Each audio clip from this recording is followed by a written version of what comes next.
شدید بارش کے سبب ٹیکسی لینا ہی بہتر تھا۔ چنانچہ میں نے ایک ٹیکسی کو اشارہ کیا اور کہا ماڈل کالونی چلو گے؟ ٹیکسی والا بولا جی بالکل حضور۔ میں نے پوچھا کتنے پیسے لوگے؟ اس نے کہا جو دل کرے دے دینا۔ میں نے پوچھا پھر بھی بتا دو۔ ٹیکسی والے نے کہا سر ایک بات کہوں برا مت ماننا، میں ایک جاہل آدمی ہوں پر اتنا جانتا ہوں کہ جو اللہ نے میرے نام کا آپ کی جیب میں ڈال دیا ہے وہ آپ رکھ نہیں سکتے اور اس سے زیادہ دے نہیں سکتے۔ توکل اسی کا نام ہے۔ اسی ٹیکسی والے کی بات میں وہ ایمان تھا جس سے ہم اکثر محروم رہتے ہیں۔ خیر میں ٹیکسی میں بیٹھ گیا۔ ابھی ہم تھوڑا ہی آگے گئے تھے کہ مسجد دکھائی دی۔ ٹیکسی والا بولا سر جی نماز پڑھ لیں پھر آگے چلتے ہیں، آپ کا کیا خیال ہے؟ اس نے ٹیکسی مسجد کی طرف موڑ لی۔ ٹیکسی والے نے کہا آپ نماز ادا کریں گے؟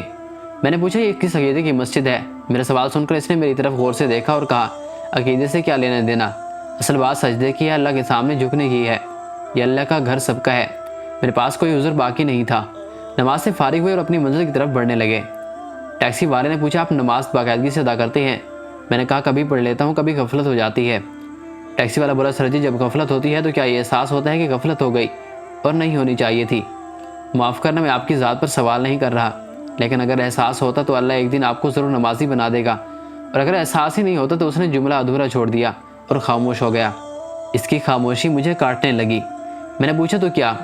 میرا لہجہ بدل گیا۔ ٹیکسی والے نے کہا اگر آپ ناراض نہ ہوں تو کہوں؟ میں نے کہا ہاں بولو۔ اس نے کہا اگر غفلت کا احساس نہیں ہو رہا تو آپ اپنی آمدن کے وسائل پر غور کریں اور اپنے اللہ سے معافی مانگیں، کہیں نہ کہیں ضرور اللہ آپ سے ناراض ہے۔ ہم منزل پر آ چکے تھے۔